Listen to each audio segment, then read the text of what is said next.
Le cheval plaît beaucoup, C'est un vecteur de communication extraordinaire. Avant d'être un cavalier, c'était important d'être un horseman. Always put the horse before the personal ambitions. Vraiment un cheval incroyable. Voilà quelqu'un qui est champion olympique et qui n'est pas ordinaire. Se remettre en question et peut se servir des défaites pour être meilleur après. Ce feeling, je l'ai eu directement avec Caleb. On fait du haut niveau, il y a le côté financier, c'est comme ça. Aller en compétition parce qu'il est bon, pas parce qu'il paye une table. Moi, je veux pas courir mes chevaux pour l'argent. If you can do it in a way that doesn't take too much out of your horses. Quand on voit l'évolution en 10 ans de temps, qu'est-ce que ça va être dans 10 ans ? Pouvoir motiver les jeunes à aller au bout de leurs rêves. Forme de très très bons compétiteurs. Je ne vais pas dire que ça forme des hommes de chevaux. Pour moi, les bons moments, ils sont à venir. Aujourd'hui, réussir sa vie, c'est avoir la vie que l'on souhaite. Il y a des rendez-vous qui dépassent le sport. Des échéances qui concentrent des années de travail, de sacrifices, de remise en question, d'espoirs silencieux et de rêves immenses. Les championnats du monde font partie de ceux-là. Du 11 au 23 août prochain, les meilleurs chevaux, cavaliers, voltigeurs et meneurs de la planète se retrouveront à Aix-la-Chapelle, lieu mythique des sports équestres, pour défendre les couleurs de leur nation. Puis le 28 novembre, c'est à Al-Ula, en Arabie Saoudite, que les Bleus de l'Endurance tenteront de décrocher un nouveau titre mondial. Cette année, avec la Fédération française d'équitation, nous avons eu envie de vous emmener là où tout commence vraiment, dans les coulisses de la préparation du très haut niveau. Bienvenue dans Entre Cavaliers, une série portée par les cavaliers et staff de l'équipe de France. Ces 10 épisodes ont été imaginés par Aymen Equestrian et la Fédération française d'équitation pour entrer au cœur de l'équipe de France d'équitation, comprendre ce qui se joue avant une grande échéance et découvrir ce que le haut niveau exige réellement des femmes, des hommes et des chevaux. Pendant plusieurs semaines, nous allons partir à la rencontre des grandes disciplines qui font vibrer notre sport. Le saut d'obstacle, le concours complet, le dressage, mais aussi ouvrir les portes de disciplines plus confidentielles, moins médiatisées et pourtant absolument fascinantes, le paradressage, la voltige, l'attelage et l'endurance. On parlera de relations avec les chevaux, de bien-être animal, de préparation mentale, de méthodes d'entraînement, de collectif, de confiance, de résilience, de performance. On parlera aussi d'émotions, parce qu'avant les médailles, avant les hymnes, avant les podiums, il y a des histoires humaines, des histoires de passion, d'engagement total et de quête d'excellence.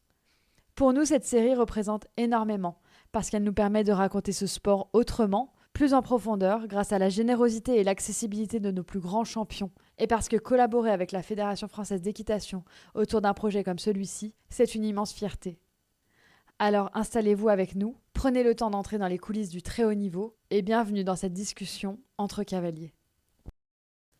Le cheval est le point de départ de tout et celui qui nous relie tous, auditeurs, participants à ce podcast. Il est celui autour duquel tout gravite, celui grâce à qui ce sport existe, celui avec qui nous choisissons chaque jour de construire quelque chose. Alors avant de parler performance, avant d'évoquer les sélections, les médailles, la préparation mentale ou la quête du très haut niveau, il fallait commencer avec lui, le cheval, et parler de l'attention portée à son bien-être. Ce sujet est au cœur de toutes les réflexions qui traversent les sports équestres. Et c'est bien normal, il est de notre responsabilité d'humain de veiller à ce que nos chevaux s'épanouissent dans les activités et le mode de vie qu'on leur propose. Alors comment penser le très haut niveau tout en respectant profondément l'animal ? Comment mieux comprendre ses besoins, ses émotions, sa récupération, son environnement ? Comment faire évoluer les pratiques, les mentalités et les systèmes ? Dans cet épisode, nous avons voulu donner la parole à celles et ceux qui, chacun à leur manière, œuvrent quotidiennement pour replacer le cheval au centre du débat. Parce que le bien-être animal, ce n'est pas une tendance, c'est une responsabilité. Et pour commencer cet épisode, il nous semblait essentiel de nous tourner vers quelqu'un qui travaille depuis des années sur ces questions, souvent dans l'ombre, mais avec une détermination immense. Depuis plus de 10 ans, Déborah Bardou, chargée de mission bien-être animal à la Fédération française d'équitation, accompagne l'évolution des pratiques en s'appuyant sur les études scientifiques récentes pour faire avancer concrètement les lignes sur ce sujet fondamental pour l'ensemble de la communauté équestre. Bonjour Déborah Bardou. Bonjour. Je suis très contente de te recevoir dans ce podcast pour ce tout premier épisode en partenariat avec la Fédération française d'équitation pour les championnats du monde d'Aix-la-Chapelle qui se tiendront cette année, donc en août 2026. On va avoir donc une série d'épisodes consacrés à cette préparation pour les championnats du monde et ce premier épisode reprend la base. On va parler de bien-être animal Et c'est pas pour rien que tu es là, puisque tu es chargé de mission à la Fédération française d'équitation pour le bien-être animal. Et donc, évidemment, tu étais sans doute la mieux placée pour nous parler de ce sujet. Donc, d'abord, on va commencer très simplement. J'aimerais bien que tu nous donnes une définition de ce que c'est que le bien-être animal.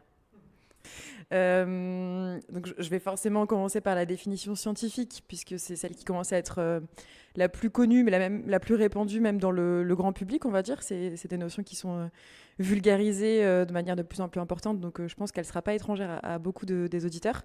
Elle est définie aujourd'hui, cette notion, comme un état mental et physique positif qui est permis par la satisfaction des besoins comportementaux et physiologiques de l'animal. Et une notion très importante, c'est que cet état, il varie en fonction de la perception de l'animal. Ce qui signifie que deux chevaux détenus dans les mêmes conditions peuvent avoir un état de bien-être différent parce qu'ils auront une perception différente qui sera impactée par leur expérience, leur personnalité. Et donc forcément, ça biaise la perception de chaque individu. Il y a un sujet, quand on a travaillé sur cet épisode avec la responsable à la fédération de ce projet, elle nous a tout de suite dit « Attention les filles, il ne faut pas confondre le bien-être animal avec la bientraitance ». Et c'est vrai, tout de suite ça nous a tilté, mais du coup c'est quoi la différence ? Donc très bonne remarque. C'est vrai que quand on lit des articles de presse et si on s'intéresse vraiment aux sujets qui sont abordés, on se rend compte qu'effectivement on parle plus souvent de bientraitance que de bien-être. La bientraitance, c'est ce que fait l'humain, ce que l'humain apporte à l'animal dans l'espoir qu'il aille bien. C'est vraiment les moyens qui sont mis en œuvre. Donc c'est apporter ce dont l'animal a besoin. Et pour ce qui concerne le cheval, on a très souvent l'habitude de le résumer maintenant à cette notion des 3 F. Donc en anglais, forage, freedom, friends. Donc, c'est-à-dire la nécessité pour le cheval d'avoir des fourrages en continu tout au long de la journée, donc éviter les périodes de jeûne prolongées. La possibilité pour le cheval d'avoir des interactions sociales avec des congénères et celle d'avoir du mouvement libre. Et là, par mouvement libre, c'est vrai qu'il y a parfois aussi des confusions. Le mouvement libre, c'est la possibilité pour le cheval de bouger ou pas. En fait, il a le choix. Dans la direction de son choix, à l'allure de son choix. Et ce qui fait que, par exemple, le marcheur, sans prétendre que c'est pas bien, c'est pas considéré en tout cas comme du mouvement libre.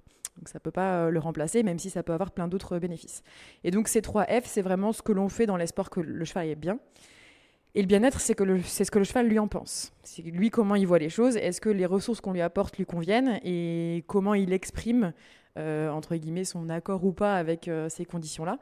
Et là, c'est là où c'est subtil, c'est l'observation du cheval qui va nous permettre de dire si oui ou non ses besoins sont satisfaits ou pas. Et donc la nuance, elle est là, la bientraitance, c'est ce qu'on fait, et le bien-être, au final, c'est le résultat, c'est ce que dit le cheval. Avant de poursuivre sur la suite de mes questions, je me disais, en fait, ça fait maintenant un moment que tu es sur cette mission. 10 ans cette année. Ouais, voilà, puisqu'on s'est rencontrés en 2016 à la Fédé. Donc voilà, je me demande, qu'est-ce que tu as constaté ces 10 dernières années ? Parce que j'imagine que tu as été sur plein de compétitions, que tu es allé dans des écuries de haut niveau ou de moins haut niveau. Qu'est-ce que tu as constaté, toi, sur le bien-être animal ?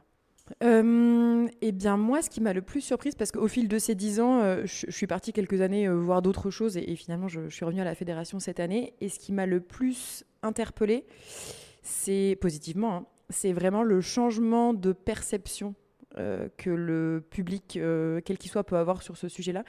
Et même en interne, je veux dire, même au sein même de la fédération, j'ai été vraiment très très agréablement surprise de la manière dont le sujet était perçu, considéré. En 2016, c'était encore un sujet qui crispait un peu. Quand on parlait de bien-être animal, on avait toujours l'impression que c'était forcément des accusations. Et aujourd'hui, on est plus dans la remise en question. On est plus capable, je trouve, d'identifier ce qu'on fait de bien, parce qu'il y a aussi plein de choses qu'on fait bien et c'est important de savoir le dire et de le mettre en valeur. Et on est plus à même de se remettre en question sur les aspects qui peuvent évoluer. Et ça, c'est aussi permis par l'évolution de la recherche scientifique qui est hyper important ces dernières années. Les résultats sont très très très vulgarisés, donc hyper accessibles, et c'est ce qui fait aussi, je pense, que tout le monde va dans la même direction et est capable de se remettre en question avec des éléments plus objectifs. Peut-être qu'il y a 10 ans où on était un peu plus dans le balbutiement de qu'est-ce que c'est le bien-être ou pas. Aujourd'hui, on a plus d'éléments, ça ne veut pas dire qu'on sait tout, mais en tout cas, c'est plus un changement de perception et de mots utilisés pour parler de ça qui m'a marqué. Il y a aussi évidemment une grosse évolution, notamment dans les conditions d'hébergement des chevaux, Alors pas partout, je suis pas en train de dire que tout est parfait. En revanche, il y a quand même une prise en considération qui est vraiment différente sur cet aspect-là.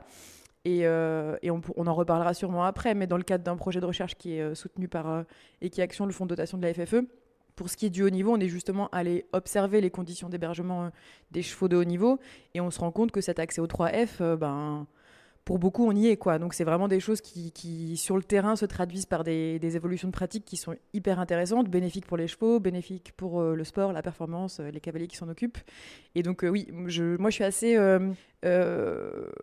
je suis de nature plutôt optimiste, donc je suis assez confiante, entre guillemets, sur le fait que les gens sont dans le bon sens et sont dans la remise en question. Après, il y a toujours forcément un délai, entre guillemets, entre je prends conscience de quelque chose et puis je passe à l'action et je mets des choses en place, parce que c'est pas toujours évident de savoir ce qu'il faut changer, dans quelle proportion, à quelle vitesse, etc. Mais en tout cas, j'ai l'impression qu'il y a eu un switch. Je dirais que c'était ces 3-4 dernières années où il y a vraiment... Au début, c'était peut-être un petit peu du... welfare washing, quoi. On en parlait parce qu'il fallait en parler et on sentait que si on n'en parlait pas, c'était un problème. Et aujourd'hui, le sujet, il est vraiment considéré et il y a des actions qui se mettent en œuvre sur le terrain concrètement. Et ça, c'est assez récent et c'est plutôt très encourageant. Tu parles de recherche scientifique, tu parles d'éléments objectifs, et nous, on s'est demandé justement, est-ce qu'il y a des signes, des indicateurs qui permettent vraiment d'évaluer le niveau de bien-être d'un cheval, et si oui, quels sont-ils ? Alors ça, c'est pas une question simple parce qu'ils sont hyper nombreux, parce que le bien-être, c'est une notion qui est multifactorielle, donc ça veut dire que c'est pas simplement en évaluant un seul critère qu'on peut arriver à déterminer ça. C'est un ensemble d'indicateurs. Aujourd'hui, il y a des protocoles scientifiques qui existent qui sont assez clairs et faciles à mettre en œuvre. Ça part déjà de l'évaluation des conditions de vie, on en a parlé tout à l'heure, les 3F. Donc ça, c'est des indicateurs environnementaux, comment est l'environnement du cheval dans lequel il évolue.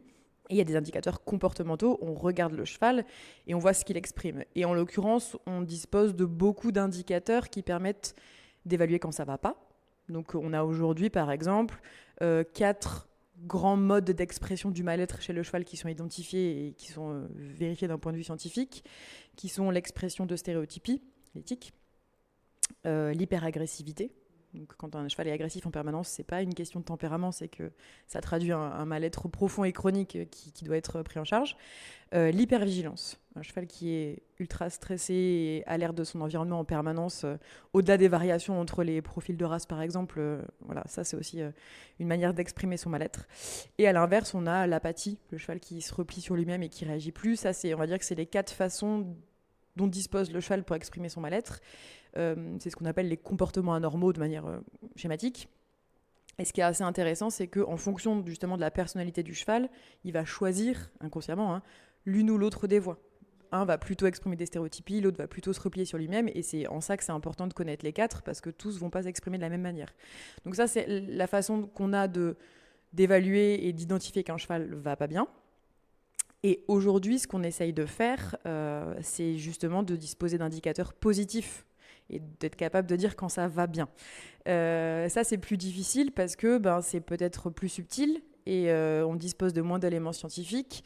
En l'occurrence, dans le cadre du projet Happy Athlete, dont je parlais tout à l'heure, c'était vraiment la commande de la fédération de demander à la recherche, aux chercheurs de l'IFC ou de l'INRAE, d'essayer d'identifier des indicateurs positifs du cheval. En l'occurrence, là, c'était en activité et pour des chevaux de haut niveau, donc ceux qui étaient sur la liste longue Paris 2024. Et donc, c'est hyper intéressant. Ouais. Et je ne l'ai pas évoqué juste avant, mais on dispose aussi de beaucoup d'indicateurs pour évaluer l'inconfort au travail. Ok. Ça, c'est assez... c'est quelque chose d'assez solide aussi. Ils sont très nombreux. Ça ne veut pas dire que dès qu'il y a un indicateur, c'est le drame, mais c'est le cumul des signes d'inconfort qui doit alerter. Et donc là, maintenant, l'objectif côté recherche, c'est plutôt d'identifier des indicateurs positifs. Et en l'occurrence, dans le cadre du projet Happy Athlete, les chercheurs se sont beaucoup intéressés aux expressions faciales du cheval et comment on peut repérer, sur quels indicateurs on peut se baser pour identifier un cheval qui est motivé à faire l'activité qu'on lui propose parce que c'est quelque chose qui le satisfait, dans lequel il trouve une forme de plaisir, et à l'inverse quand il y a une anticipation négative parce que il y aurait une problématique particulière. Donc on est au début, mais en tout cas ça donne vraiment des grandes orientations et Et c'est le début peut-être d'autre chose. Et quand on aura réussi à identifier ça de manière vraiment facile à utiliser sur le terrain, tout l'enjeu de la fédération, ce sera après de le diffuser auprès des publics, des enseignants, des cavaliers, etc., pour que chacun puisse se l'approprier. Donc il y a déjà pas mal d'éléments qui sont disponibles en ligne, mais c'est encore un travail qui est à approfondir Ok. pour en savoir plus. Trop bien, c'est trop intéressant. C'est vrai que, en fait, ce que tu dis me parle parce que quand on parle de bien-être animal, ou en tout cas, quand on en parlait il y a encore 5-6 ans, c'était très négatif. C'est souvent pour amener un sujet négatif. Et donc, je comprends qu'on soit à la recherche des signaux négatifs. Et c'est vrai que trouver des signaux positifs chez un cheval, finalement, quand il va bien... Il est tel qu'il est, quoi. C'est un cheval qui va bien, c'est assez calme, voilà, c'est assez posé, et les chevaux parlent pas, et c'est pas les chevaux sont pas des animaux qui vont vocaliser, par exemple, beaucoup quand ils vont pas bien, donc ça augmente forcément la difficulté. Et toute cette recherche-là, elle a aussi vocation à sortir de cet argumentaire qui était très simpliste, qu'on utilisait avant, et qui répondait seulement à un bout du problème. Très souvent, on entendait avant, moi, mon cheval de sport, il est super bien soigné, donc évidemment qu'il est dans le bien-être. En fait, les soins, c'est un bout, et c'est très bien, mais ça suffit pas. Au même titre que mon cheval, il a du foin à volonté, c'est très bien, mais par contre, ce seul argument tout seul suffit pas à justifier que le cheval est en état de bien-être. Donc c'est l'idée d'avoir cette notion de quelque chose de multifactoriel et qui a besoin d'embrasser vraiment toutes les dimensions pour être sûr d'avoir une vision juste de la chose. Je vais rebondir là-dessus un peu plus tard, mais d'abord, je me demandais aussi quels sont, d'après vous, d'après la Fédé, d'après tes recherches, les outils qu'un cavalier, qu'il soit amateur, professionnel, du haut niveau, ou même des cavaliers de loisirs, des enseignants d'équitation, des dirigeants de club, quels sont les outils qu'on peut mettre en place pour vraiment optimiser le bien-être d'un cheval dans tous ces contextes différents, parce que y a les écuries de haut niveau dont on va parler tout au long de ces épisodes, mais il y a aussi ces clubs, ces centres équestres. Je dirais que la base, ça reprend un peu ce que j'ai dit tout à l'heure, la base c'est déjà apporter satisfaire les besoins fondamentaux. Voilà. En fait, ça c'est la base. C'est pas suffisant, mais c'est nécessaire en fait. C'est-à-dire qu'on pourra faire tout ce qu'on veut autour, s'il n'y a déjà pas ce socle-là solide, c'est compliqué. Ça ne veut pas dire avoir des chevaux en pâture, en groupe, H24. C'est pas ça le propos. Le propos, c'est de dire comment je fais pour répondre à ces besoins-là en fonction de mes contraintes, des contraintes de ma structure, de mes contraintes organisationnelles, de main-d'œuvre, etc. Et en fait, on se rend compte qu'il y a 1 million de solutions différentes. Il y a autant de solutions qu'il y a de structures pour offrir du contact, par exemple. C'est un des aspects, les contacts sociaux, qui est le plus compliqué à mettre en œuvre. Parce qu'il y a beaucoup de réticence et de crainte à la blessure, etc. Mais il y a plein de façons différentes d'offrir des contacts sociaux aux chevaux, ne serait-ce que d'avoir, par exemple, des paddocks mitoyens avec un bout de la clôture qui est, je sais pas, en galva ou en bois et qui permet aux chevaux d'interagir avec l'entièreté de l'encolure avec le voisin. C'est déjà un grand pas. Et donc, en fait, il faut, je pense, vraiment déjà se mettre à la place de chaque dirigeant de structure qui a... les moyens qu'ils ont, le contexte chacun fait avec ses c'est moyens, ça, c'est ça. Chacun part d'un point de départ qui peut être différent, et le problème, il n'est pas là. C'est qu'est-ce qu'on fait pour faire en sorte d'améliorer. Et là, il y a 1 million de solutions différentes, et c'est là où c'est intéressant, c'est que quelle que soit la structure, on peut faire quelque chose pour l'améliorer. Et l'idée, c'est pas de tout raser pour reconstruire. Bien au contraire, il y a plein de choses à faire avant ça. Donc le socle, il est là.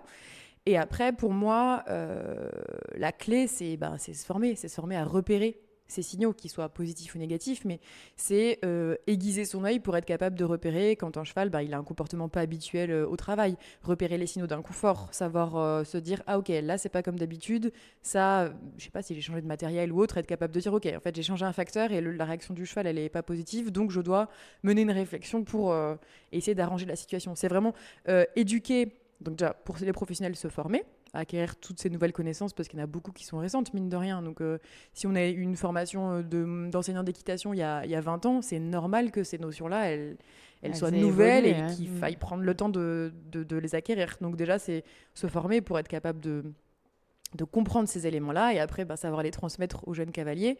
Et ça commence pour moi avec tout ce travail d'observation du cheval. Ça doit faire partie du cursus que de savoir observer un cheval, comprendre comment il vit quand il n'y a pas l'humain, comment il occupe ses journées, et puis après comprendre comment il fonctionne quand on est à cheval et être capable, même quand on est dessus, de repérer des indicateurs qui peuvent nous dire là c'est pas top, c'est pas comme d'habitude. Donc peut-être que je serais amenée à le redire, mais pour moi c'est la clé en fait, la formation, parce que la connaissance évolue tellement vite qu'il suffit qu'on ne prenne pas la peine de s'informer pendant 2-3 ans et on se retrouve déjà un petit peu largué, retard, ce qui est normal. Donc je dirais que c'est ça, c'est prendre la peine de faire le B.A.B.A, la base, que sont ces 3 F, et après cet effort de formation et d'actualisation de ses connaissances, parce que l'idée, en fait, c'est d'être capable de repérer quand ça va pas avant que la situation dégénère, quoi. La clé, elle est là. C'est qu'on peut pas faire tout bien tout le temps, on peut se tromper, il n'y a aucun problème avec ça.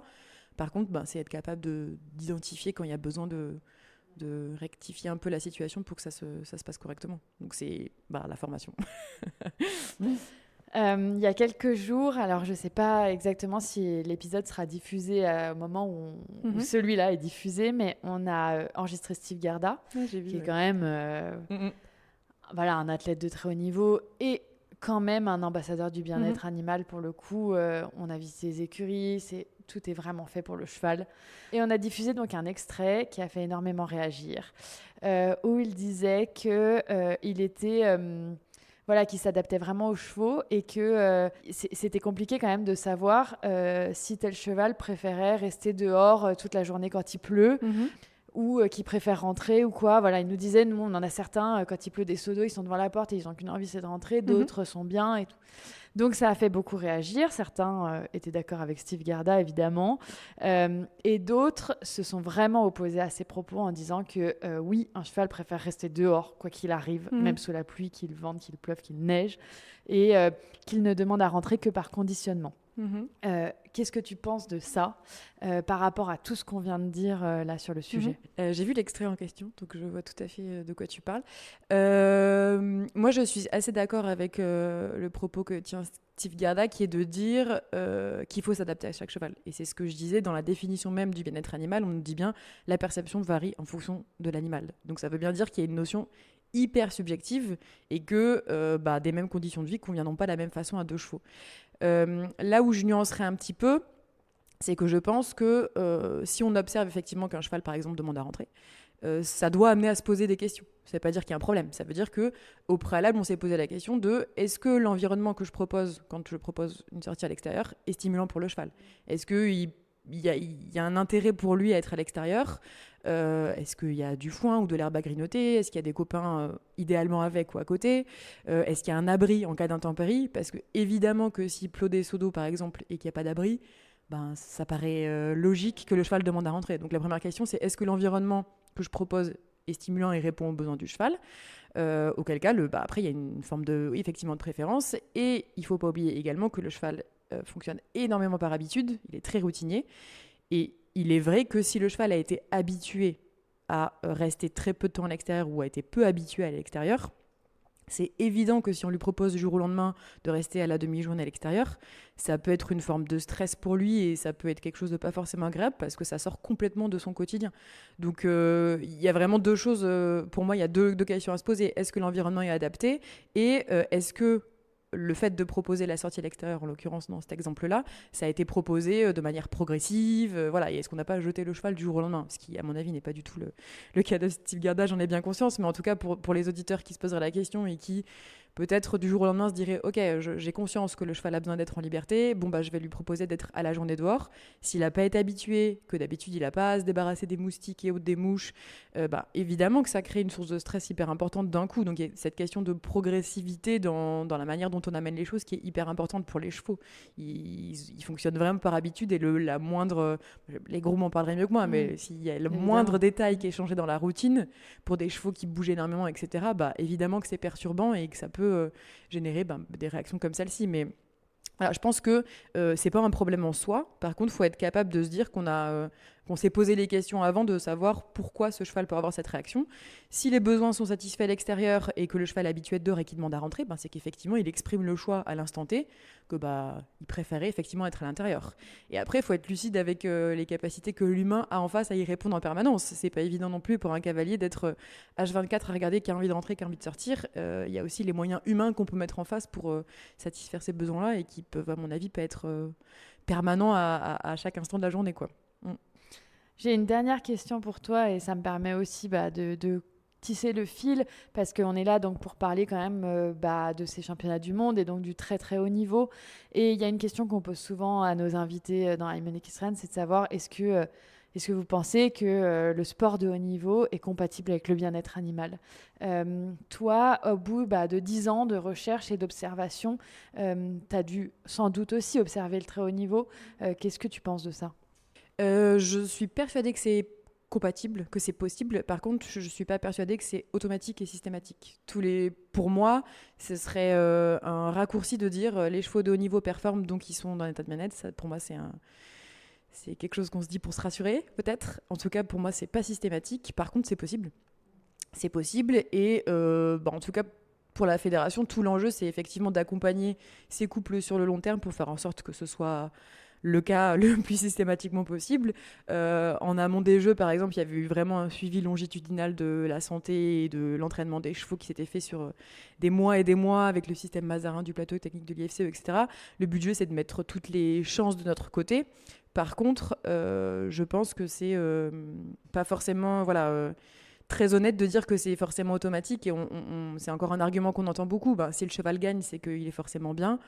Pour moi, c'est un raccourci. Ça ne veut pas dire que c'est pas possible, mais je pense que c'est pas forcément automatique et c'est de notre devoir justement de faire en sorte que ça le soit le plus souvent possible. C'est pour moi, à mon avis, c'est un ensemble. C'est comme ça raccroche ce qu'on disait tout à l'heure. C'est un ensemble de facteurs, c'est-à-dire que y a la nécessité que l'ensemble des maillons de la chaîne fonctionnent ensemble, et c'est d'autant plus dur dans le haut niveau parce qu'il y a énormément de mouvements, qu'il y a beaucoup de déplacements. Ça aussi, c'est peut-être une notion qui est à questionner, la fréquence des déplacements, mais c'est aussi à chaque équipe et à chaque staff d'organiser le planning en fonction de l'état du cheval, etc. Mais si je devais répondre simplement, c'est oui, c'est possible, mais pour moi, c'est pas forcément automatique. Je voulais savoir aussi, est-ce que vous avez, parce qu'on parle de recherche scientifique, on parle d'observation, etc. Et des fois, on peut se dire qu'on est un peu loin de la pratique aussi, tu vois, du terrain. Est-ce que vous avez des contacts justement directs avec ces cavaliers de haut niveau ou même avec ces gérants de clubs et des infrastructures un peu plus grand public centre équestre pour pouvoir parler de ces sujets-là ? En fait, on a plusieurs canaux de communication avec eux. Pour ce qui est des dirigeants, on a notamment des publications régulières via newsletter et autres dans lesquelles on insère systématiquement un article en lien avec le sujet du bien-être. Donc ça, c'est plutôt, on va dire, pas visible du regard du grand public parce que c'est vraiment un contact privilégié qu'on a avec les dirigeants de club.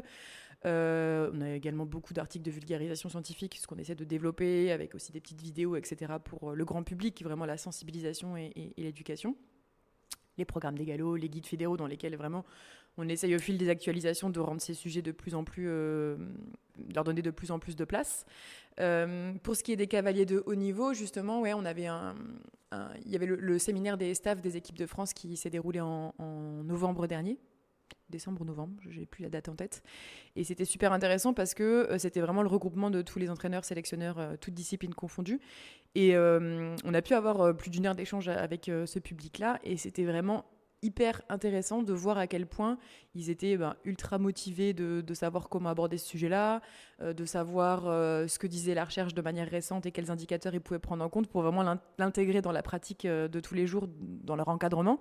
Et j'ai trouvé, c'est ce que je disais plus tôt, vraiment un accueil hyper positif sur ce sujet-là, ce qui n'était pas forcément le cas il y a quelques années. Il y a là vraiment un engouement presque à se dire, ok, trop bien, on parle de ce sujet-là.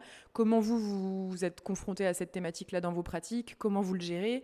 Et c'est toujours hyper enrichissant de voir que d'une discipline à l'autre, il y a des similitudes, mais il y a aussi des différences. Et donc, ça a donné lieu à des échanges super. Donc ça, c'est top. Et on intervient également de manière quasi systématique sur les stages fédéraux.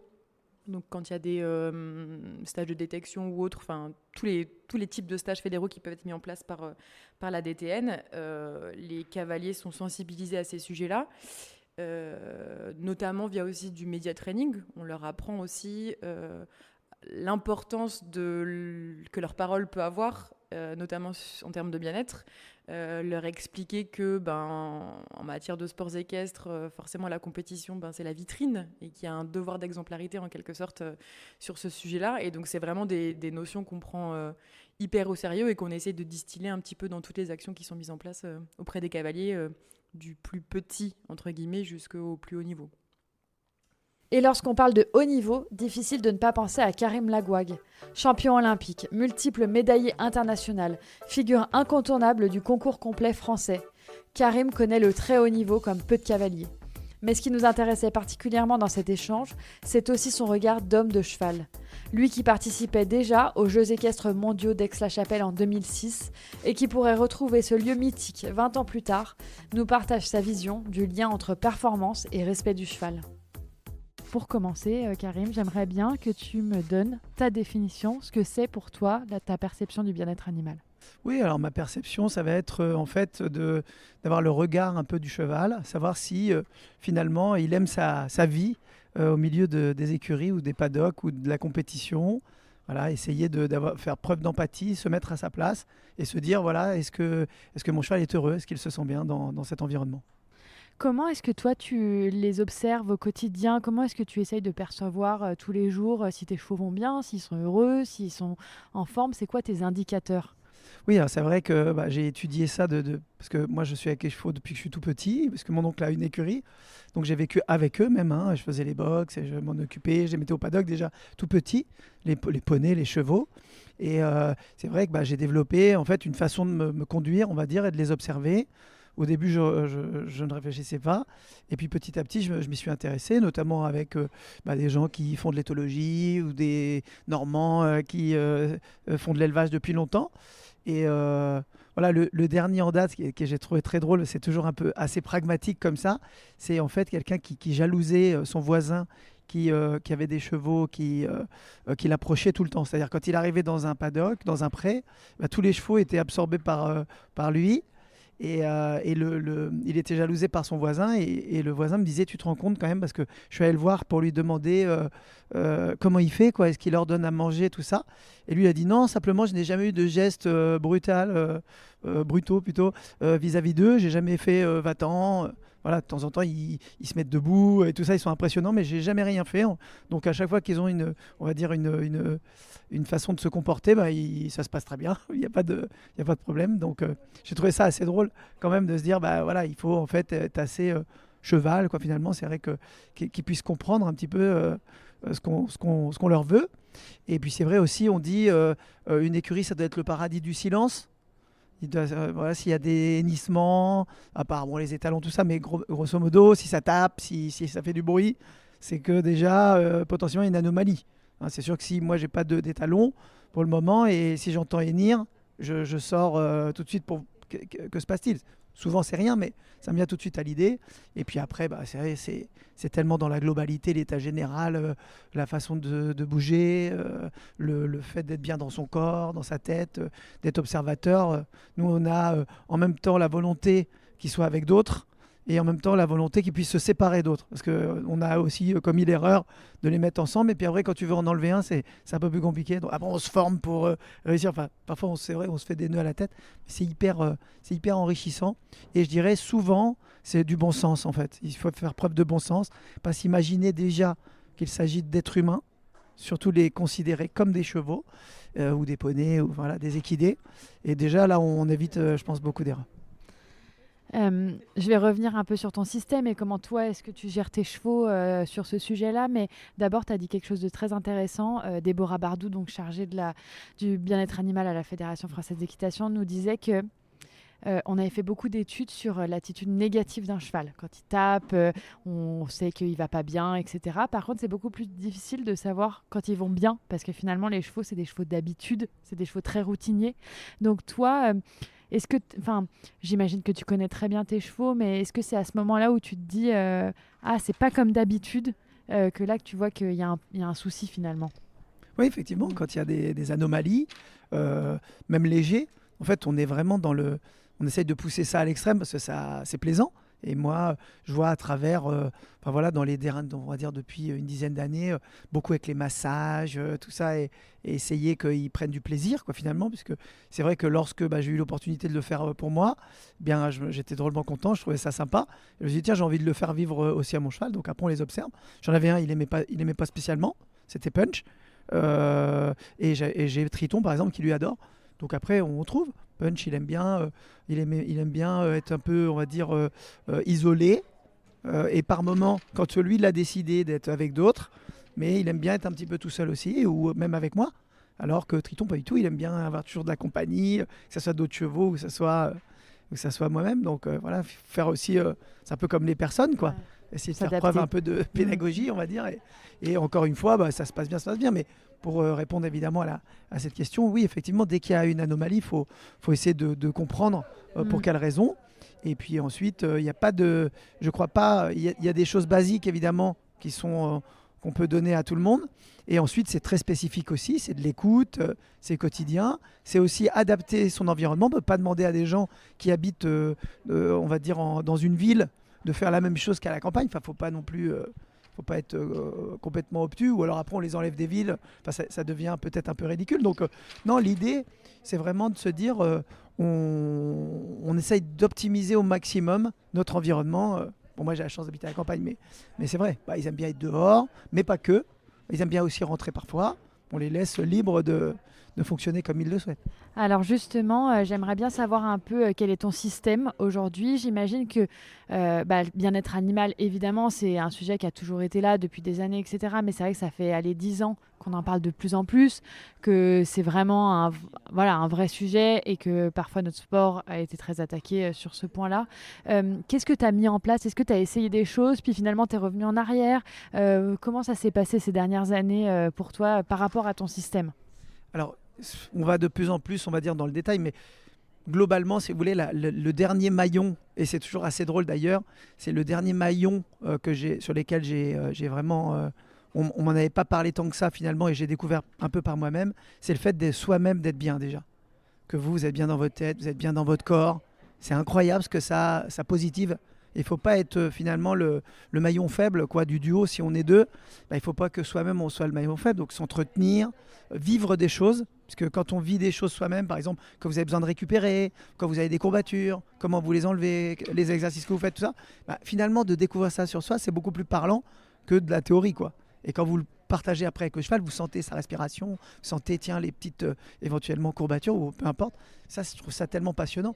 Après, à l'écurie, effectivement, on sait que les chevaux, ils ont besoin de beaucoup être à l'extérieur, de bouger, quoi. Évidemment, le box, c'est pas du tout recommandé. Mais je dirais, nous, on en fait des athlètes, comme les athlètes humains. On en fait des athlètes, donc ils sont plus forts, plus rapides, plus véloces, plus d'énergie. On peut dire que s'ils vivaient dans leur milieu naturel, et d'ailleurs après le corps comme nous le demande. Là on vient d'aller jouer au padel, vous voyez, donc parce qu'on a envie, quoi. C'est comme ça. Sinon on pourrait aussi rester à l'hôtel et attendre ce soir que ça soit pour nous en tout cas le parcours, mais on n'a pas du tout envie de ça. On a envie de bouger, on a envie de s'amuser. Donc là les chevaux, ils sortent beaucoup et ils sont ferrés également. Qu'après pour vraiment la communauté, ça devient un peu compliqué. Par contre, ils peuvent quand même avoir des contacts. À certains moments, on peut aussi nous les tenir pour passer des moments privilégiés entre eux. C'est sûr qu'à chaque fois, après, ça dépend de comment on est organisé et comment on met en place une écurie. On a mis l'écurie au service, évidemment, à 100% du cheval, puisque il y a un côté où ça me fait plaisir et il y a un côté où ça fonctionne vraiment. Ouais. Il y a un côté, je dirais, professionnel, où le cheval, quand il est super bien, il est super bon aussi. Ouais. Et il se blesse moins et il dure plus longtemps. Voilà, moi, j'ai la chance et la réussite d'avoir des chevaux d'âge qui continuent à performer. Voilà, donc... qui se blesse peu, je touche du bois, mais voilà, donc tout est lié. Il y a un truc, ça me fait vraiment plaisir, je suis passionné de chevaux évidemment comme vous tous, mais aussi parce qu'il y a un vrai intérêt sportif de les avoir hyper relâchés, qui participent tout le temps à la vie de l'écurie, quoi. Il a envie d'aller à un endroit, il peut nous le signaler. Il aime bien, il y en a un Triton, je sais, il aime bien aller au tapis roulant, lui. Il va au tapis roulant tous les matins, il y va avec les oreilles comme ça, il a la vue sur les herbages et il trouve ça sûrement, je pense en tout cas, génial. En tout cas, il demande à y aller, il n'y a pas besoin de le pousser. Et par exemple, un autre cheval, comme Embrun, il aime bien être avec d'autres dans un marcheur circulaire, il y va plus volontiers, donc... voilà, on s'adapte. Et puis après, il y a une sortie, on va dire, extérieure, ça peut être en main, ça peut être en longe, ça peut être monté. Et après, un travail qui va être un travail de stretching, de dressage, de saut. Voilà, donc on essaye de leur donner 3 sorties déjà à ce niveau-là. Et toute la journée à l'extérieur, tout le reste du temps, ils sont dehors et ils rentrent le soir. Et alors, est-ce qu'il y a eu des moments où tu penses que potentiellement tu as fait des erreurs. Alors c'est pas tout à fait le terme, mais c'est plutôt où tu t'es dit je voulais mettre ça en place, puis finalement je me rends compte que ça fonctionne pas, et je relève notamment le point que tu as dit, c'est on a du mal à les séparer des fois. Tu as eu ces expériences-là? Oui, absolument. Ouais. On a vécu, donc après j'ai fait venir une personne, un éducateur qui m'a aidé après à ce que ça n'arrive plus, à ce qu'ils puissent aussi vivre. Ils ont en même temps cet instinct de troupeau, mais en même temps une certaine individualité. Donc ça se crée évidemment, c'est comme tout, ça se fait dans le temps. C'est parce que nous on a fait les choses trop brutalement. Et ils ont été aimantés comme ça les uns envers les autres, alors que j'aurais dû le mettre un petit peu, puis un petit peu plus, puis un petit peu plus avec les autres, et ce qui fait que, ou avec un autre, ce qui fait que il aurait accepté dans le temps, et il n'aurait pas eu cette espèce de côté aimanté qu'on peut plus les séparer. Enfin, ça devient quand même un problème. Et en plus, ils avaient 1 an d'écart. À l'époque, c'était en TB et Salomé, et même en concours, quoi. Et on en enlevait un, l'autre voulait sauter la porte. Donc on était bon pour que la jument elle soit à côté des paddocks, moi monté, pour que... Enfin bon, non, là ça devenait craignos. C'était au championnat du monde quand même, donc c'était compliqué.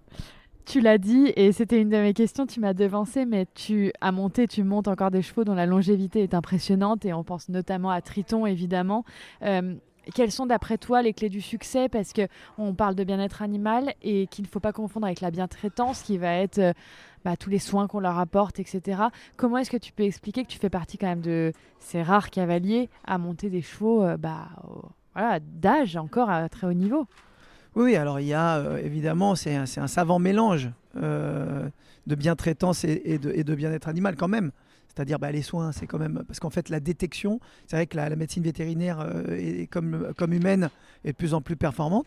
Donc, ce qui fait qu'en amont, on arrive à déceler ce qu'on appelle des micro-traumatismes, où en fait, même le cheval, il ne le sent pas. Si tu le fais trotter, il est parfaitement droit. Puis après, il y a une petite zone de chaleur, il y a un très léger gonflement, et on peut aller voir avec un échographe ou que sais-je, pour essayer de dire, tiens, là, on baisse un petit peu de régime, on va mettre du froid, on va suivre un peu ce truc-là. Et afin qu'il n'y ait pas d'anomalie, c'est de plus en plus performant. C'est vrai que le fait est que c'est un investissement, mais c'est un investissement sur lequel comme vous le disiez, sur la durée. Donc, ok, c'est de l'argent peut-être, mais enfin, je suis récompensé entre guillemets. J'ai retour sur investissement, si je peux dire, et c'est hyper agréable en plus. Parce que moi, il n'y a rien de pire que de se dire que j'ai fait quelque chose de mal et que j'ai baissé le cheval ou un truc comme ça. Pour des cavaliers, c'est évidemment, personne ne le souhaite. C'est notre ami, quoi. Enfin, c'est notre confident. Quand tu es malheureux, tu passes un petit moment avec ton cheval. Même lui, s'il pouvait parler, il me dirait, il me raconte encore ses problèmes. Mais voilà. Mais quand je suis content, il est content aussi. Toi qui as l'habitude d'être au contact du grand public, parce qu'on sait que tu es quand même un cavalier médiatique et que tu aimes partager avec la communauté, et ça c'est bien, surtout dans le concours complet. Qu'est-ce que tu dis aux gens? Tu vois, on est quand même confronté aux réseaux sociaux, aux grands sachants des réseaux sociaux des fois. Qu'est-ce que tu dis toi au grand public sur c'est quoi pour toi les conseils que tu pourrais donner à des propriétaires, des pratiquants, alors je parle même pas de cavaliers de concours, mais des pratiquants d'équitation, pour aller dans ce bon sens-là, tu vois, dans le bon sens du bien-être animal, continuer à faire progresser notre sport? Oui, je dirais la première chose à faire, c'est déjà de se former, voilà, de prendre des renseignements sur des gens évidemment qui sont qualifiés, parce que de prendre, comme vous disiez, sur les réseaux... On peut avoir du pic et du carreau aussi, donc on ne peut pas comme ça faire confiance nécessairement à tout le monde. Après, il y a beaucoup de bon sens, évidemment, comme je vous le disais. Mais c'est ça, je pense que déjà, soi-même, être formé pour avoir l'œil averti des choses à faire, à ne pas faire, de tel ou tel type de profil de chevaux. Il y a tellement de... Même moi, je suis sûr que dans 4 ans, on refait, ou même dans un peu moins de temps, on refait cette interview, j'aurai encore une vision... différente. Oui, parce que c'est comme quand j'ai fait les JO, j'avais le même cheval. J'ai eu la chance de faire 2 jeux avec le même cheval, et en plus d'être médaillé 2 fois. Et quand je regardais à Paris, quand j'ai eu terminé Paris, que je regardais les images, et je regardais celles de Tokyo, et c'était 3 ans avant, j'avais l'impression d'être nul. Ouais. Je me dis, putain, c'est incroyable la différence quand même. Donc, plus tard, ça sera aussi le cas. Donc, j'essaye toujours de m'améliorer. C'est le principe du haut niveau, c'est que ça monte sans cesse. Si tu t'en vas du haut niveau pendant 6 mois, il te faut encore 6 mois pour retrouver le niveau que tu avais précédemment. Donc, ça ne cesse de progresser, en fait. Et donc, je pense que d'être dans le coup, de s'intéresser, de poser des questions, d'aller voir les gens qui savent et de faire son propre truc, parce qu'après, c'est pas non plus une science parfaite, mais voilà, pas d'anthropomorphisme. Ça, c'est sûr que ça, c'est, je pense, nuisible quand même. C'est à un moment donné, c'est pas un homme, c'est vraiment un cheval. Donc ça, déjà, c'est hyper bien. Et puis, voilà, inutile de... Enfin, je dirais, après, je vais vous donner un exemple, par exemple. C'est vrai que quand on est entre professionnels, je vous le cache pas, que de dire mon chouchou, mon loulou, je l'aime tellement, tout ça, c'est pas le premier truc qui nous vient à l'idée, surtout entre mecs. Donc... un jour, c'était Dream que j'ai ici à Bordeaux et j'avais du mal avec lui. Le courant passait pas trop. Et Jean-Luc, qui me faisait travailler avec le cheval, m'a dit est-ce que tu me le confierais pendant quelques temps? Et je lui ai dit bien sûr. Donc il l'a gardé pendant une quinzaine de jours. Et quand il me l'a ramené, j'ai à peine reconnu. Je lui ai dit mais c'est incroyable, comment t'as fait quoi? Enfin, c'est fort. Hein. Et il m'a dit il a fait le bonheur de toute la famille. Il m'a dit pas monter dessus, mais à côté. Il a dit on allait le voir au box, au météo presse, c'est un amour.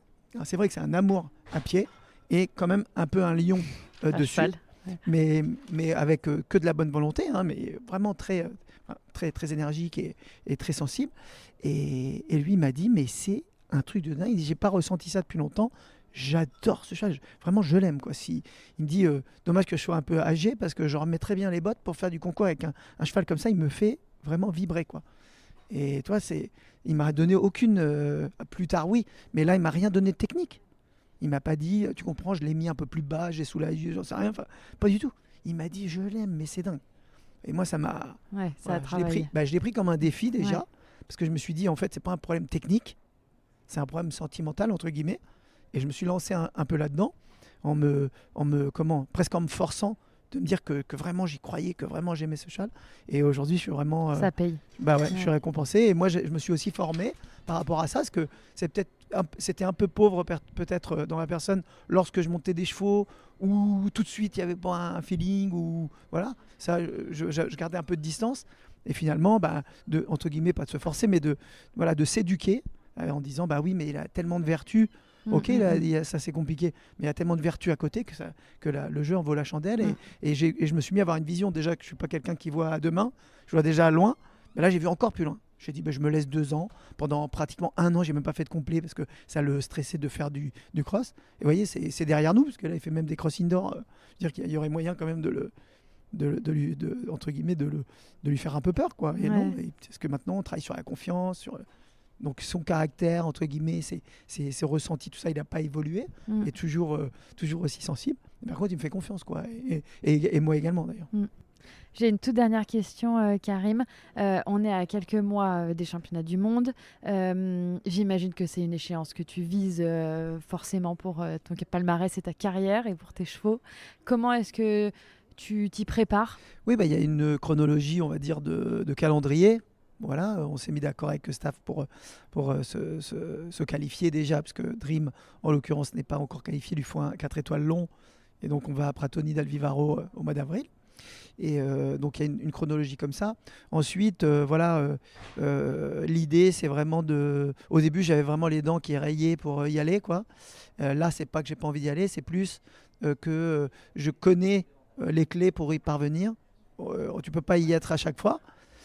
C'est sûr, il faut aussi en avoir conscience, mais d'être dans la chronologie et dans l'adaptabilité. C'est-à-dire, moi, à tout moment, je reviens en arrière. Ça m'est arrivé, hein, j'ai été récompensé vraiment un peu avec de la réussite, mais à l'époque, avec Triton, j'étais quand même 3e remplaçant, et puis finalement, j'ai couru les Jeux, j'étais médaillé. J'ai toujours cru, mais à un moment donné, avec le cheval, il y avait un petit truc dans sa tête et dans la mienne qui dysfonctionnait. Il n'y avait pas la pleine confiance, et à ce niveau-là... C'est trop d'efforts, finalement, ça devenait fatigant pour lui et pour moi. Et donc, je me suis dit, j'arrête. Et j'ai refait du tout petit niveau pendant pas mal de mois. Ça m'a valu d'être pratiquement sorti de l'équipe de France. Hein. Thierry Touzin m'a dit, mais je ne comprends pas ce que tu fais. Et je lui ai dit, j'ai envie de tenter ça, d'aller m'amuser avec le cheval dans des petits concours et de revenir plus fort après. Donc, il n'était évidemment pas très enthousiaste. Mais bon, finalement, sur les derniers concours de haut niveau, ça s'est très bien passé. Et donc, il m'a dit qu'outre toute attente d'ailleurs, même lui-même, il m'a dit, je te voyais plus, mais quand je te vois là, je te mets quand même remplaçant. Et je suis allé. Donc aujourd'hui, je suis aussi dans cette pédagogie, on va dire. Il faut être prêt au bon moment. si à un moment donné, il faut prendre plus de temps, il ne faut pas hésiter à le faire. Et voilà, je pense que j'ai pas... Voilà, si je dois aller à telle date, même si, par exemple, à Pratoni, bon, il y a d'autres plans, mais en imaginant qu'il n'y avait pas d'autres, je ne le sens pas prêt, je ne le ferai pas. Je sais au mois d'avril que je n'irai pas au championnat du monde, parce que après, à quoi bon de prendre ces risques-là? Moi, je ne veux pas. Donc, c'est aussi ce qui a fait notre force, parce que jusqu'à preuve du contraire, ça a toujours bien fonctionné, en tout cas. Bon, en tout cas, l'avenir nous le dira. Voilà, exactement, on verra ça, et ce sera avec grand plaisir, parce que j'avais fait les championnats du monde en 2006, voilà, où ça avait plutôt bien marché, avec un cheval qui s'appelle Make My Day. Et j'en garde un excellent souvenir des Saint-Chapelle que j'ai refait, mais dans des épreuves Coupe du Monde plus courtes, quoi. Mais un championnat, c'est autre chose, hein. C'est sympa. Puis là, on va retrouver pas mal de disciplines. Ouais.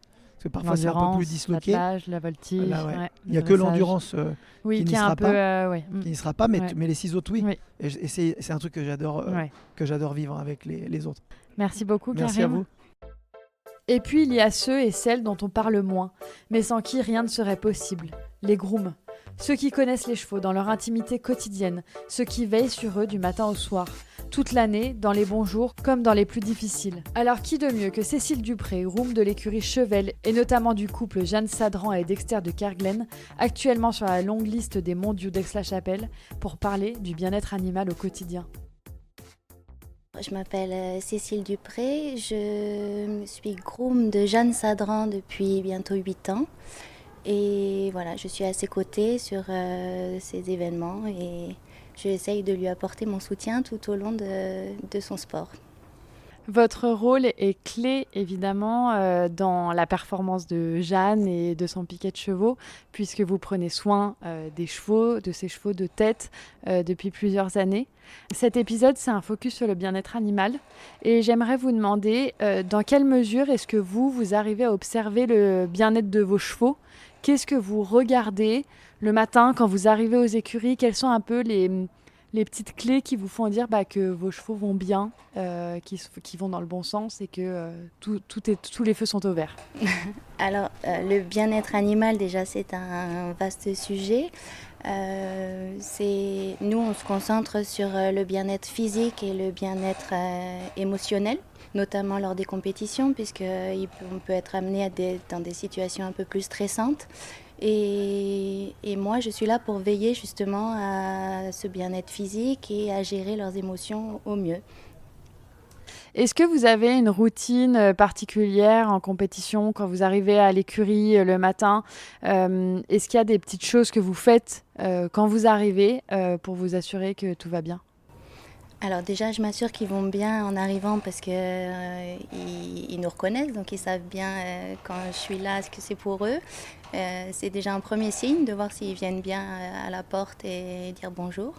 Voilà, ça c'est quelque chose qui nous évoque déjà leur état d'esprit. Après, j'ai des routines effectivement qui est un peu propre à chaque cheval en termes de caractère. Ouais. Voilà. Moi, je suis là pour veiller au bien-être physique, c'est-à-dire à faire en sorte qu'il n'y ait pas de douleur, de tension ou de contracture qui vont nuire à la performance. Et après, au niveau émotionnel, en fait, ça va être plus lié au caractère de chacun. Ouais. Y en a qui ont besoin d'être beaucoup rassurés ou qu'on soit proche d'eux beaucoup. Il y en a d'autres, au contraire, qui ont besoin de leur temps libre, de pouvoir faire leur sieste sans être dérangés. Et là, j'ai un peu un rôle de chien de garde devant le box où je vais empêcher les gens même de faire du bruit ou de les déranger. Voilà. Et ça, c'est vraiment propre à chaque cheval et c'est pour ça que c'est quand même important de les connaître. Est-ce qu'il y a des éléments, des moments, des petites choses qui vous font aussi remarquer des signes de faiblesse que quand vous voyez un cheval, un Dexter par exemple, j'imagine que vous connaissez très bien, est-ce qu'il y a des choses qui vous permettent de détecter qu'il est peut-être dans un moment un peu plus down que d'autres ? Oui, justement parce que c'est un partenaire, je le connais bien et je suis très vigilante justement à tout ça, à son état d'esprit, à savoir s'il a besoin d'être tranquille, s'il a besoin de sortir. Voilà, c'est plus en l'observant que j'essaye d'intervenir au mieux. Et après, on a quand même une routine de sortie qui est régulière et ils ont tous le même temps d'extérieur. Mais voilà, il y a les petits plus à côté. Justement, j'aimerais bien que vous m'expliquiez un peu quelle est la gestion aux écuries Chevelle.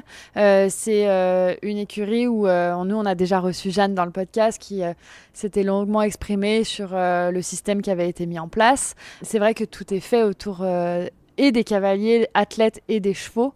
Est-ce que vous pouvez nous dire un peu comment sont gérés les chevaux, s'ils sortent beaucoup en extérieur, s'ils vont au paddock, voilà. Comment est-ce que ça se passe une journée à la maison pour un Dexter de Kerguelen, par exemple? Alors, on mise encore une fois sur le bien-être physique, c'est-à-dire de faire en sorte que les contractures ou les douleurs ne s'installent pas. Donc, les chevaux sortent effectivement beaucoup, régulièrement. Et après, sur le plan moral et émotionnel, ça, Jeanne est vraiment vigilante à avoir un planning varié dans ses séances de travail déjà. Elle alterne avec du travail en carrière, évidemment, mais beaucoup d'extérieur et de sorties.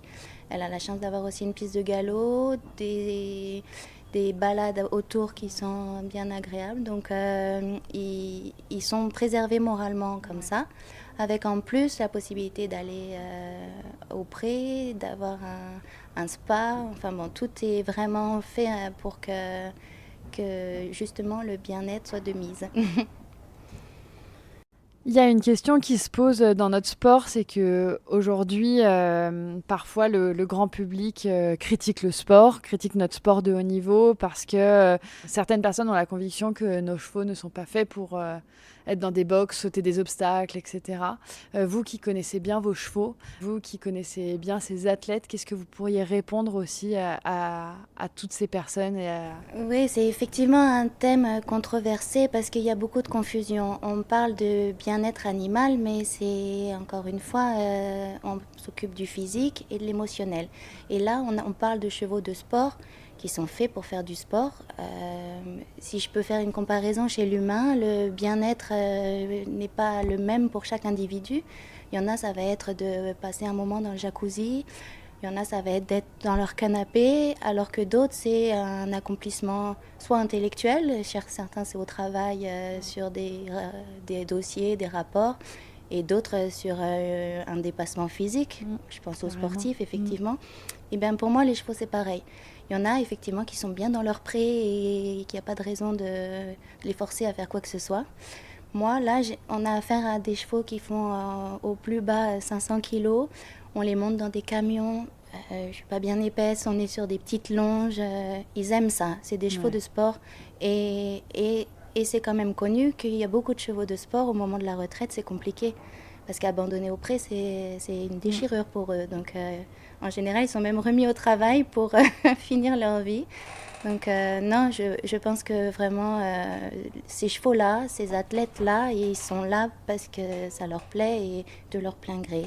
Vous pensez aussi que ces chevaux-là, ils aiment être les stars de l'écurie quelque part, c'est ça quand on les jette un peu, enfin on les jette au pré, en tout cas quand on les met à la retraite et qu'on arrête leur carrière sportive. Est-ce qu'il n'y a pas aussi un petit côté de morale du fait que pendant des années on les a choyés, mis en avant, portés, etc. Et d'un coup peut-être un peu oubliés. Bien sûr, on peut pas faire de généralité. Encore une fois, ça dépend du caractère de chacun. Mais c'est des stars et ils aiment être sur le devant de la scène. Ils ont besoin d'être choyés. Après, moi, pour en revenir à l'exemple de Dexter, qui est une bête de concours, lui, il aime quand même ses moments au pré et c'est pas le premier à vouloir rentrer.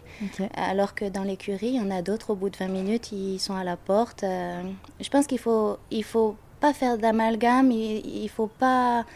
C'est un sujet qui est mal vu et mal interprété parce que les gens s'imaginent que le bien-être, c'est d'être dans une prairie. Mais c'est faux. Enfin, moi, je pense vraiment qu'il y a des chevaux qui seraient malheureux et ça se vérifie d'ailleurs. C'est de l'adaptation pour vous. C'est de l'adaptation et surtout, cette question de bien-être, ça veut dire bien-être animal, ça veut dire aussi leur donner une certaine intelligence. Moi, en tant que groom et à côtoyer les chevaux que je côtoie, je vais dans ce sens-là. Je leur donne effectivement beaucoup d'émotionnel, d'intelligence, etc. Et je pense que c'est un plaisir pour eux d'aller sur la piste et d'être là, d'être au concours. Vous qui prenez soin de ces chevaux 365 jours par an et qui ne cessez de veiller à leur bien-être, qu'est-ce que vous ressentez à la lecture de commentaires, de réactions du grand public sur le sujet du bien-être animal ? C'est un beau sujet et moi je trouve vraiment dommage tout ce qui est les mauvaises interprétations ou tous ces commentaires souvent très maladroits et qui nous blessent. Parce que on sait pourquoi ils sont là, ces chevaux-là, et de lire certaines choses et de voir les réactions des gens comme si on était des maltraitants, c'est dur. Ça, c'est vraiment dur, parce qu'on fait tout pour eux et on sait qu'ils aiment ça et on est là pour les soutenir. En aucun cas, on est là pour les forcer. C'est vraiment dommage. C'est hyper intéressant parce que je pense que justement, ce grand public qui décrit notre sport, parfois, il faudrait les inviter dans vos écuries, bien sûr, dans le quotidien de chevaux de sport, d'athlètes tels qu'eux, pour se rendre compte aussi de tout ce qui est fait autour d'eux et de la façon dont on les gère. Bien sûr, parce que moi, je vous parle aujourd'hui de l'écurie Chevelle où tout est tourné, évidemment. Ils sont considérés comme des athlètes, donc tout est fait en sorte qu'ils soient dans le confort pour être compétitifs et performants. Parce qu'encore une fois, c'est ce qu'ils ont choisi d'être. Voilà. Mais c'est le cas dans beaucoup d'écuries autour de ce sport. On ne peut pas faire autrement que de les préserver. On enregistre ces épisodes en vue des championnats du monde d'Aix-la-Chapelle. Si on vous a appelé aujourd'hui, c'est évidemment parce que Jeanne et Dexter font partie de la longue liste de présélectionnés, en tout cas de cavaliers, de couples pressentis pour se rendre à Aix-la-Chapelle. Alors évidemment, je ne sais pas dans quelle mesure est-ce que vous entrez en jeu dans le programme des chevaux, etc. Mais est-ce que vous avez, vous, en tant que groom, la sensation qu'on préserve les chevaux différemment quand il y a des grandes échéances comme ça à venir? Le programme est évidemment tourné autour de ça. Après, chacun garde les pieds sur terre et voilà, on sait qu'il peut se passer beaucoup de choses encore avant cet événement. Mais on croise les doigts et on fait tout pour aller dans ce sens-là, en tout cas. Merci beaucoup, Cécile. Et puis on vous souhaite un très bon printemps des sports équestres et de très bons résultats pour Jeanne. Merci, on croise les doigts, merci beaucoup. Voilà, c'est déjà fini. On espère que ce premier épisode vous a plu. On espère que cette série, imaginée avec la Fédération Française d'Équitation, vous inspire. Si c'est le cas, alors comme toujours, on vous demande un petit coup de pouce, partagez cet épisode sur vos réseaux sociaux, parlez-en avec vos amis cavaliers, parlez-en avec votre coach, avec votre collègue d'écurie et participez vous aussi à rendre notre travail visible. On vous retrouve très bientôt pour de nouveaux épisodes d'Hymen Equestrian. En attendant, abonnez-vous à la chaîne et retrouvez-nous sur les réseaux sociaux. À très vite.